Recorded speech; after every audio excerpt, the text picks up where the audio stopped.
Hello friends, it's Michelle Inman. I'd like to present to you my NCAP Level 6 2020-22 portfolio. I currently hold a certification in maternal newborn nursing and work in the labor and delivery unit here at Texas Health Stephenville. My highest degree earned is a doctorate in nursing practice.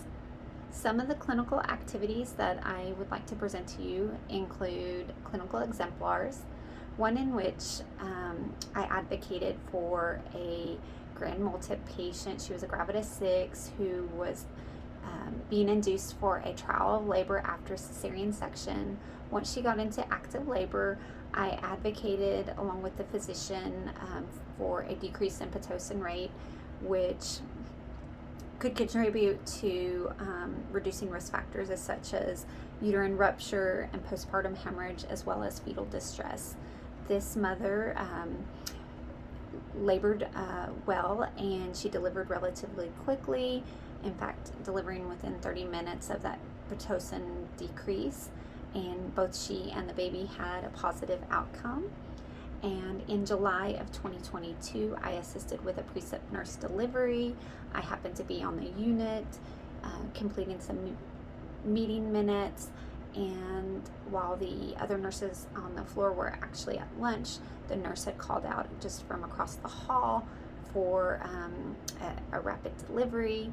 I quickly contacted the physician and went into the room to assisted to deliver this infant under a controlled newborn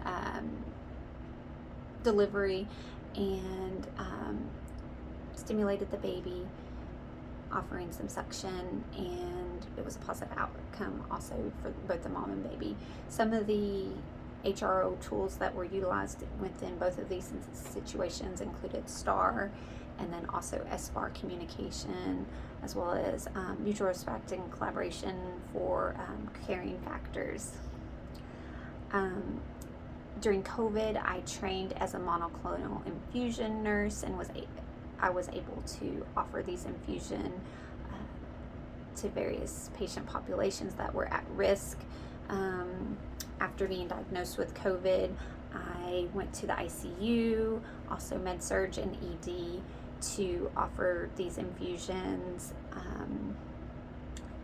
promoting outcomes for our patients within our community.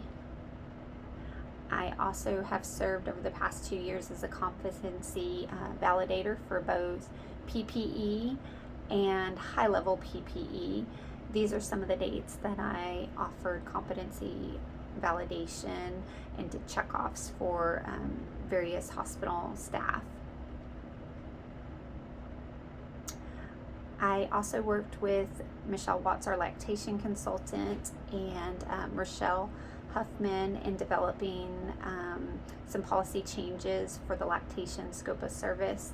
I went through and redlined the existing policy, made some suggestions based on my policy experience and education, and they took some of those notes and incorporated them into the finalized uploaded policy. And those can be seen on the information that I attached to my portfolio. I also served as an HRO champion over the last 2 years, and with that, I identified both use of the HRO tools as well as opportunities for use of the HRO tools. I offered recognition when I saw good use of the tools, and then also when there were some challenges, I also offered information on that as well. As a process improvement project, I worked to clarify the cesarean section language and how we actually called C-sections based on the terminology that was embedded in Care Connect. With that, I developed this cheat sheet that's been posted on our unit, as well as being shared with the main OR, our scrub techs, and then the house supervisors within our facility. And this language mirrored what was embedded into Care Connect and provided some definitions so that there were clarity and we were all on the same page in terms of timing of a C-section. I also included a bidirectional arrow that signified what the urgency was of these said called C-sections. As we move more towards the red and emergency stat type scenarios, we wanted all staff to know that those were the most dire of situations, and there could be impact to both, the mom and the fetus should we not act quickly. So this has been distributed, and our staff has been educated on it, and we are now using this language as a standard, and so far are seeing good outcomes from this. As another activity, I've had well over 720 hours of charge nurse role. I did complete the charge nurse training this past year as coming into the permanent charge role, and plan to keep on with this position for the years to come. Some of my educational activities include the CEs that I received during various conferences, as well as online CEs and classes that I've attended. Attached is a roster of many of these hours, but it is not comprehensive of all the hours that I have, and I've met over the 60 hours that were required, as you can see. I also developed an in-service presentation.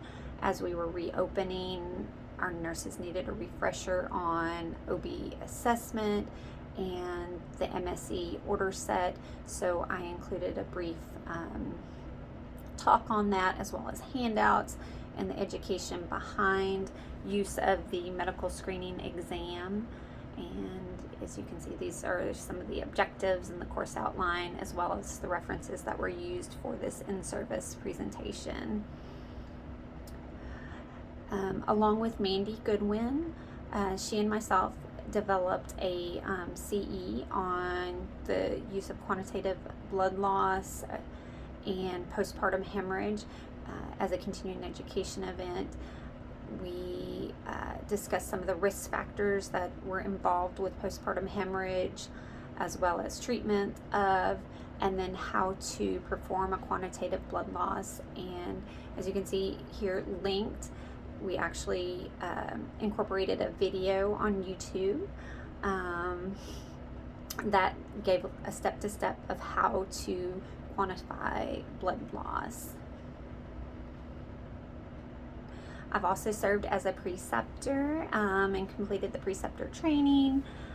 Over this last year with our reopening, I've precepted over 14 nurses, including transition nurses, brand new nurses, as well as experienced staff, some CSO and some travel nurses as well. So I've seen various degrees of education levels and various degrees of experience, and try to incorporate their learning styles into an avenue that was best for them in order to get them trained to our unit and our facility. I'm also a member of AWHONN and the Academy of Neonatal Nurses. These are two of the professional organizations that are associated with both maternal newborn care, as well as perinatal nursing and neonatal nursing. I've attended conferences for both over the last year, as well as I presented at the Academy of Neonatal Nursing National Conference that was done virtually this last fall.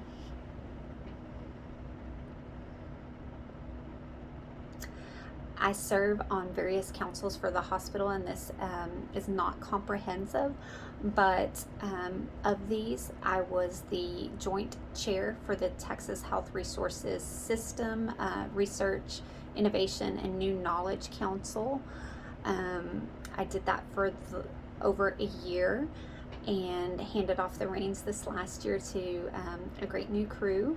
And then I've also had the distinct pleasure of being the RINC chair for 2020, and now am participating as a member. I'm a member of the Clinical Excellence Group, as well as the Professional Governance Co-Chair and the Outcomes Promotions Chair. I hope you guys have enjoyed hearing some of the activities that I've completed over the past 2 years. I'm always excited to share with you guys. And if you have any questions for me, please feel free to reach out to me either via text or email. I'm excited to hear from you, and I look forward to presenting again in the future. Thanks so much.